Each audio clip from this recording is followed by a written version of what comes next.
You say, I'm gonna find the way or I'm gonna make the way. What is it that's gonna truly fulfill you? Getting things is not gonna make you happy. You want clients for life, not just customers? They want you to supply them more information. You've never thought through an exit strategy and you got almost nothing for it. There's a resource that people believe is missing. But failure comes from all the little things. Activity without high levels of purpose is the drain of your fortune. So use your body and your voice. He's an American motivational speaker, personal finance instructor, and self-help author. He became well known from his infomercials and self-help books. In 2013, Forbes estimated his net worth to be $480 million. He's Tony Robbins, and here are his top 10 rules for success. Ultimately, if you're gonna have lasting change in anything, you're really talking about just raising your standards. I mean, I always tell people, if you want to know how to change your life, I give it to you in 3 words, boring as it sounds: raise your standards. And what does that mean? Corny as it sounds. Raise your standards. Oh, thank you for the breakthrough thought, Tony. I'm glad I wasted my time watching this little email with you. But think about it. Lasting change is different than a goal. You don't always get your goals, but you always get your standards. Maybe it'll help you is to think about it this way. I try to explain standards to people with a different set of words. Think of it as everybody in life gets their musts. They don't get their shoulds. Like, think about it. Most people have a list of shoulds, don't they? Don't you have a list of the shoulds, things you should do, you should follow through on? I should lose some weight, I should work out more, I should make more calls, I should respond more rapidly to my email, whatever, you know? I should get into the office earlier, I should be, more confident. Whatever your should list is, people love to have their should list be met, but it's kind of like New Year's resolutions. If it does, it's really exciting, but if it doesn't, which is most of the time, it's a little disappointing, but you kind of know it's not gonna happen. But when you decide something is a must for you, an absolute must, when you cut off any possible, you say, I'm gonna find the way or I'm gonna make the way. Human beings, when they resolve things, when they make a real resolution inside themselves, which is they raise the standard and they make it a must, they find the way. Think about it in your own life. Haven't you had some area of your life where you raise your standard and your life has never been the same? Maybe at one time in your life you smoked cigarettes, or you did something and you did it for years and you kept trying to change it and kept telling yourself I should. And then one day something happened. Something just clicked you over. Something took you over that kind of tipping point. And inside yourself you said no more. And it was a very, very different experience, wasn't it? Something inside of you shifted and what was a should became a must, and you've never gone back. Is there an area like that in your life you can think of? Again, did you ever smoke cigarettes? Did you ever eat a certain way, drink a certain form of alcohol, and then finally say no more, and you just don't go back? And notice this, it doesn't really take any willpower anymore. Because somewhere when we make this click, when we make something a must, we attach ourselves to it. It becomes part of our identity. And one thing I've learned in the last, 33 years of working with people from now over 100 countries, 4 million people, is human beings absolutely follow through on who they believe they are. If you said to me, well, I'm really gonna work hard to stop smoking, but I've been a smoker my whole life and I am a smoker. I know your days are numbered. You're gonna be back smoking cigarettes again, because we all act consistent with who we believe we are. I tell people the strongest force in the whole human personality is this need to stay consistent with how we define ourselves.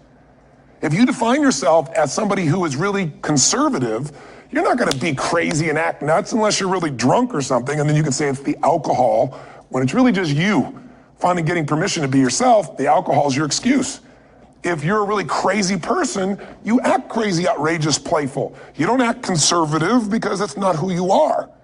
Very often people say, well, I can't do that, I'm not that kind of person. And I always say to people, really, when did you define yourself? I mean, really, how many years ago did you come up with what you could and couldn't do in your life? How many years ago? Most people, if they really look at how they're living their life today, it's based on a set of standards, a set of beliefs that they made choices about 10, 20, 30 or more years ago. I mean, very often we made decisions in our youth or very young about what to believe, about what we were capable of, about who we are as a person, and that becomes the glass ceiling, if you will, that controls us.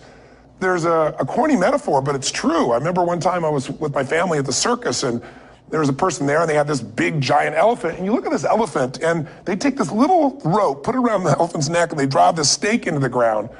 And I mean, you look at this and you know that elephant could rip down the entire tent with almost no effort. And yet the elephant doesn't struggle, doesn't try. Why? Because the elephant's conditioned.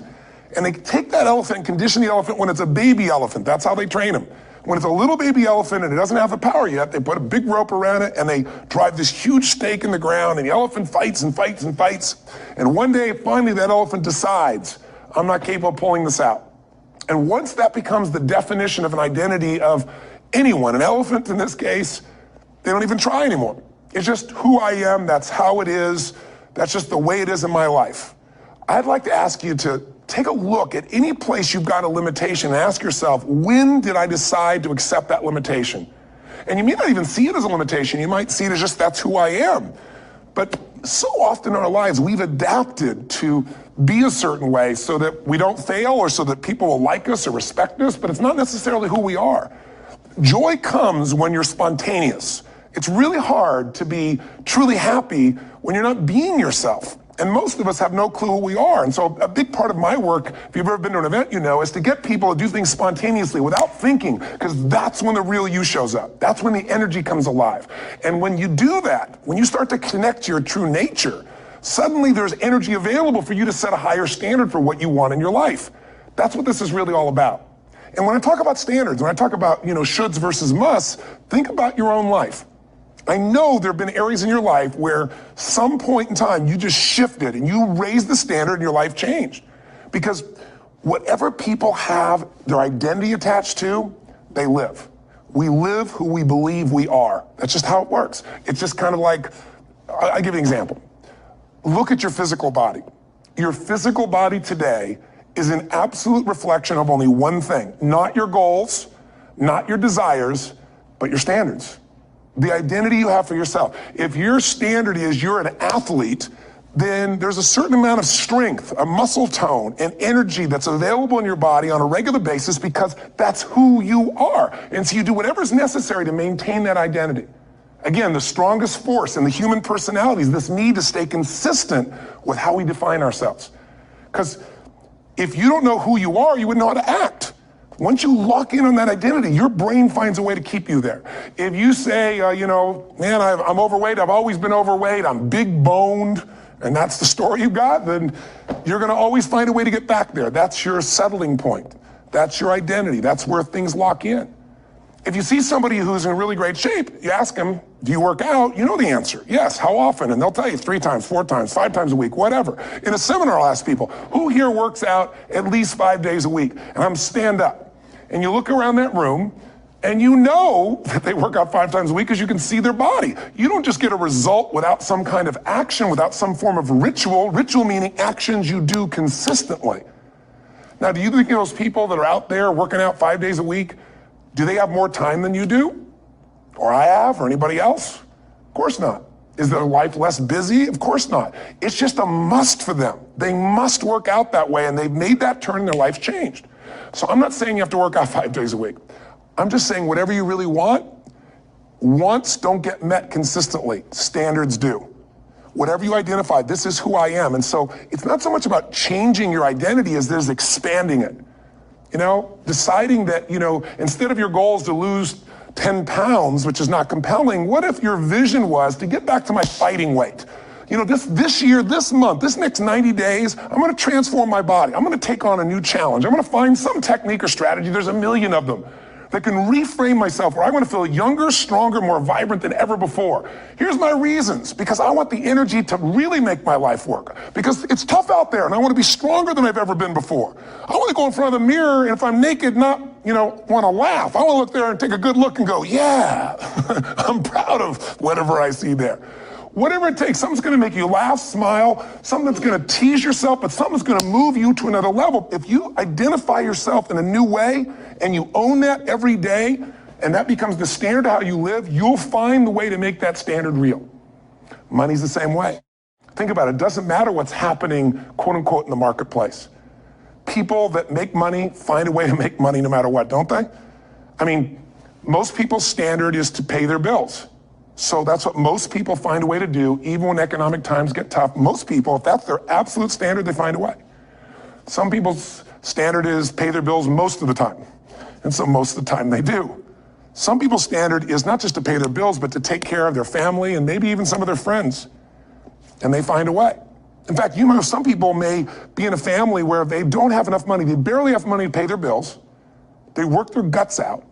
And then somebody, their mother, their father, somebody else, their sister gets ill, and there's not enough money to take care of it. Nobody else has money in the family. They don't either, but they find a way to get that money to take care of their mother or father, don't they? And pay their bills. They never could do it before. Why? The situation made them raise their own standard. And not everybody does that. Somebody else in the family might have money and still not take care of their mother. It all comes down to the inner game, my friends. Changing your life is a change in the inner game. The outside world you can't control, but you have absolute control over this one if you learn the dynamics of what shapes you. And identity is one of those simple, clear, fundamental basics that if you start to shift it, everything else will shift in your life as well. Some people, by the way, have to have more than enough money to do what they want, when they want, where they want, with whomever they want, contribute the way they want. And if that's their must, they find a way. I know that sounds overly simplistic, but it's true. You know, somebody once said you could take all the money in the world out of the hands of everybody, out of all the wealthy people in the world who are really successful, give it to other people. It wouldn't take too long. Those people would have it back in their hands. It's not because they're manipulative, it's because they have a standard. Some are manipulative, don't get me wrong, but they've got a standard of what they're gonna find a way to make happen. I'm just simply saying to you, take those 3 magic words and live them. Raise your standard. Getting things is not gonna make you happy. That's good news in a tough economy. It's a good reminder. You know, it doesn't matter what you get. Doesn't matter whether it be money or opportunity. All those things might excite you for the moment. You know, even a relationship, as magnificent it may be, might be exciting for a while. But if you don't keep growing, that relationship isn't gonna stay exciting. So the secret to real happiness is progress. Progress equals happiness. And if we can make progress on a regular basis, we feel alive. And that's why at the beginning of the year, we get this thing like, okay, I can have this fresh start. I could really do what my soul desires. I could expand. I could grow. I could improve. I could change. Or maybe better than change, I could progress. See, think about that. Progress is an aliveness to it, doesn't it? You don't have to work at changing. People say all the time now, well, I'm working on changing. Don't worry about it. You don't have to work on changing. Change is automatic. Your body's gonna change whether you want it or not as the years go by. And no matter how hard you work, there's gonna be some changes going on there. The economy is gonna change no matter what you want it to do. The weather is gonna change. Relationships are gonna change. Everything in life is always changing. We don't have to work on change. Change is automatic, but progress is not. So if you wanna make real progress, then you really gotta look at your life in a different way. You gotta say, I gotta take control of this process and not just hope it's gonna work out like people do who make a resolution. Treat people at the end of the relationship like it's the beginning and there won't be an end. And that's not just your intimate relationship. What if your customers, what if you fell in love with your customers, with your clients, more than your product, more than your company? If your entire life was about meeting their needs, if you would do what for your customers and clients, you would do what? If you love your customers and clients, you do anything, guess what? They're gonna love you. But most people love their customers and clients as long as they buy from them, do what they want, respond to them. And when they don't, they go, that's the end. You want clients for life, not just customers? Fall in love with them. It's a different focus, isn't it? It's a different meaning. And that creates a different life because you make decisions differently from that place. What does it take to create world-class marketing? What is the unique selling proposition? What is what we call value-added marketing, VAM? Today, most people are sick and tired of advertising because where is it? Everywhere. In fact, I got a question for you.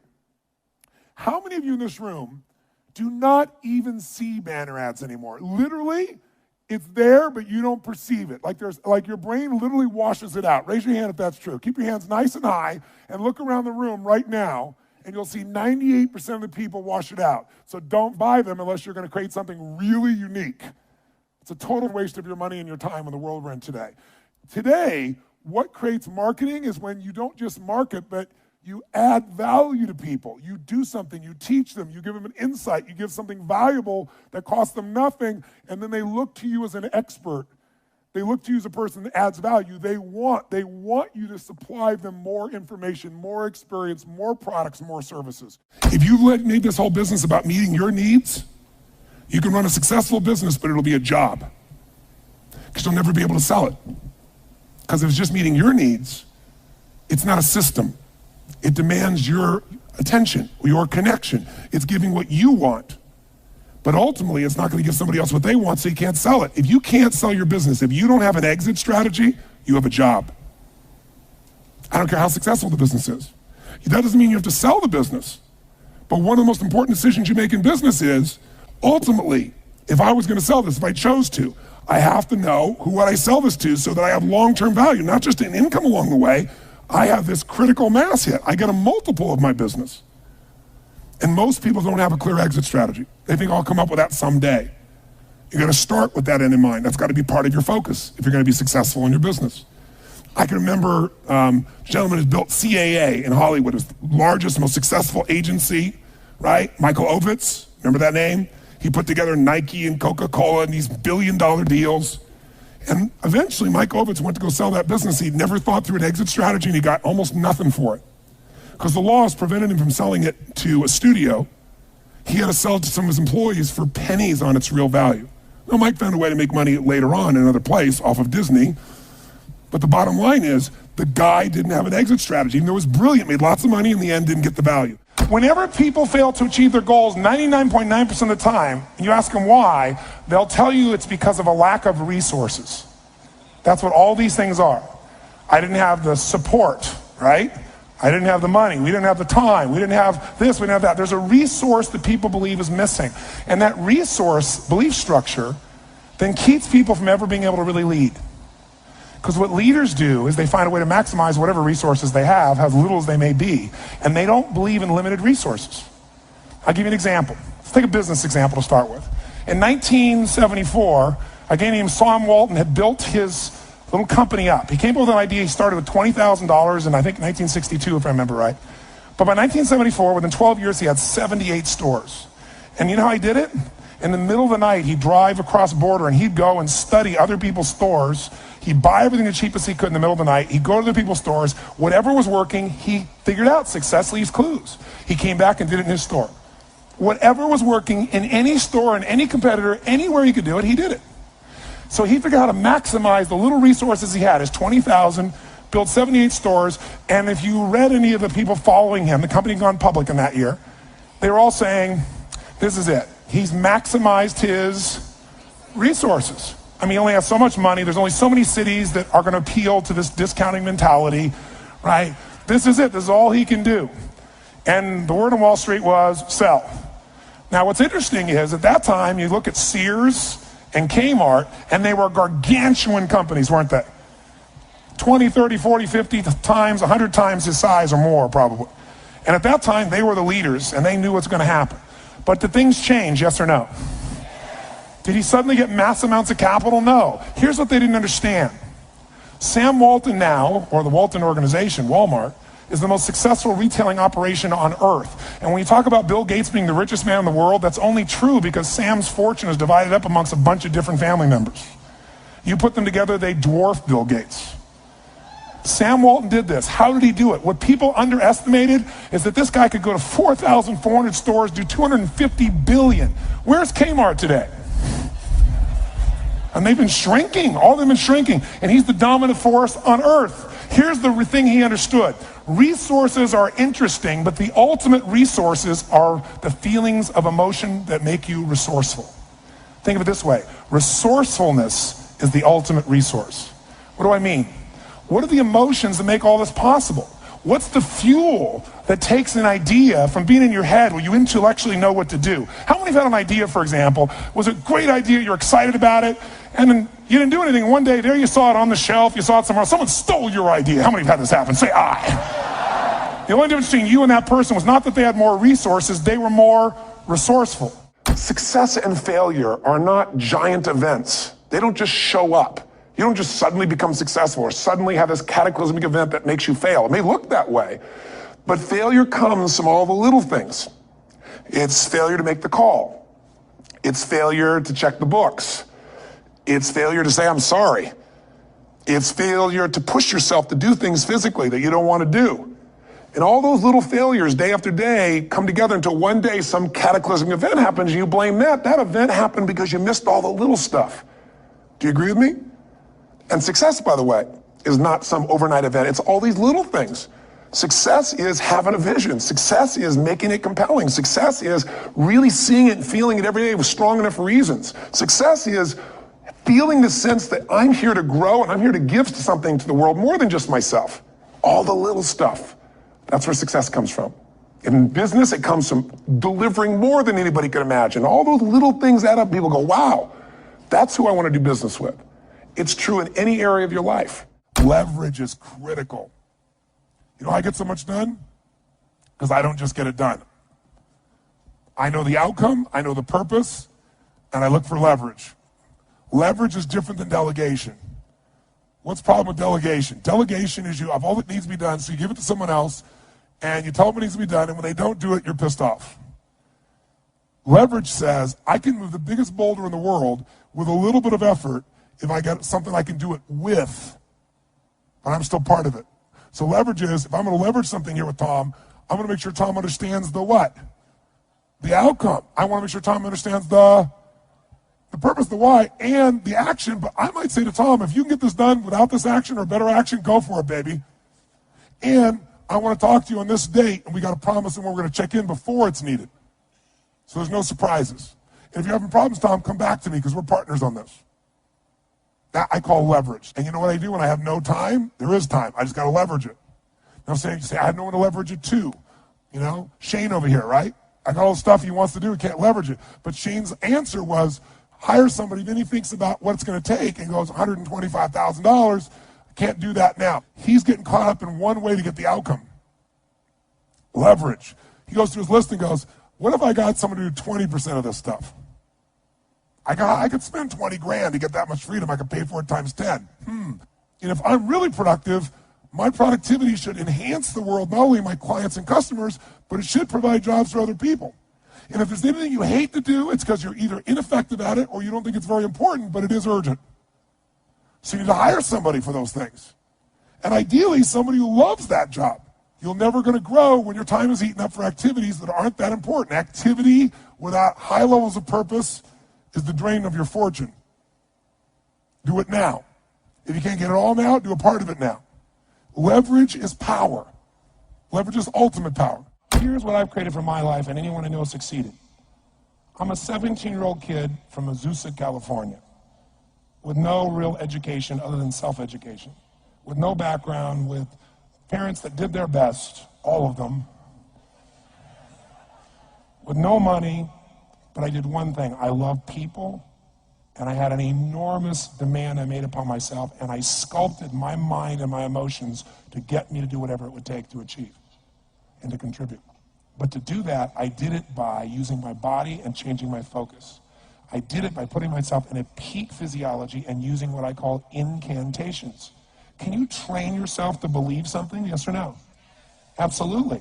How many of you ever made the fatal mistake of going to Disneyland or Disney World, and while you're there made the fatal mistake of going to a ride called It's a Small World After All? What happens for about a week after you're out of that damn place? You're still singing this thing in your head in 24 languages, right? Well, let me tell you something. How many of you have things when you want to go achieve them and this part of your voice goes, oh, it's not going to happen, or forget it? How many got a voice that sometimes interrupts that good pattern? Say I. And what you want to do is train a new one. So starting when I was 17, I started doing incantations, not affirmations. Affirmation, you go, I'm happy, I'm happy, I'm happy, I'm happy, I'm happy. What's the problem? You haven't changed your what? Your what? Physiology. If you don't change your physiology, you won't get anything. So an incantation is not only you speak it, but you embody what you're saying with all the intensity you can. And you do it with enough repetitions that it sticks in your head. Like It's a Small World, now the conversation in your head is always the same and it gives you what you want. So you use your body and your voice. So 17 years ago, I started doing things. I was working for Jim Rohn, this speaker, and I was 17 years old. I had long hair, minestrone soup, acne on my face. And I was trying to call on Bear Stearns type of people and convince them why they should go to this man's seminar and be more successful. I was driving a 1968 Volkswagen that I had earned at $40 a week as a janitor. The only way I did it was park far from the building and then go in, and I love people, and I believe, but I put myself in state, and I was able to influence people that were far more successful than I was at the time. I would do something that I still do backstage and have done for 23 years. because I don't hope I'm going to be in a good state. I demand it. So I do an incantation using my whole body. I'd say, I now command my subconscious mind to direct me in helping as many people as possible alive today to better their lives by giving me the strength, the emotion, the persuasion, the humor, the brevity, whatever it takes to show these people and get these people to change their lives now. And I would do that literally driving in my Volkswagen to a meeting in LA on the freeway for 40 minutes. People are looking at me, I'm screaming at the top of my lungs. They're going, I know he's a serial killer, I know he is. But by the time I entered that room, when two people meet, if there's rapport, the person who's most certain will always influence the other person. And I was totally certain, and they were trying to get revved up to certainty. Do you agree with this, yes or no? I do another one because I was poor. I changed my mindset. I kept doing things, but I never got beyond it. I'd say God's wealth is circulating in my life. His wealth flows to me in avalanches of abundance. All my needs, desires, and goals are met instantaneously by infinite intelligence, for I'm one with God and God is everything. And I would imagine the abundance of my life, and I would feel so grateful. And a year later, I went from making $38,000 a year to making $1 million a year in 1 year. Thank you so much for watching. I made this video because Subhash Limbu and my cameraman Jason asked me to. So if there's a famous entrepreneur that you want me to profile next, leave it in the comments below and I'll see what I can do. I'd also love to know which of Tony Robbins' top 10 rules was the most impactful on you. Leave it in the comments and I'll join in the discussion. Thank you so much for watching. Continue to believe, and I'll see you soon.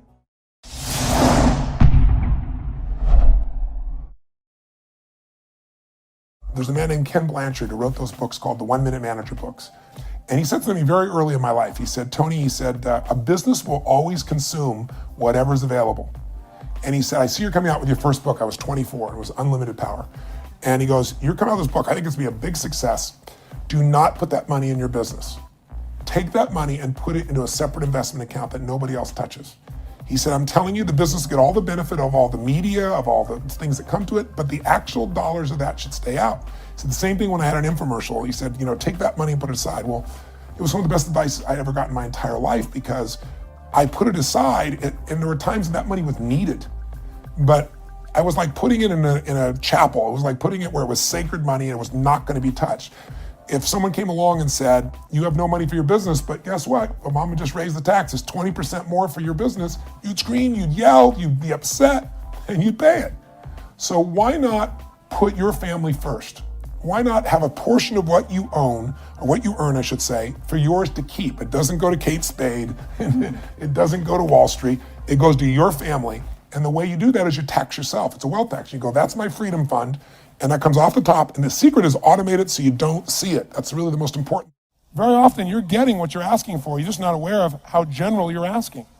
Clarity is power. The more clear you are about exactly what it is you want, the more your brain knows how to get there.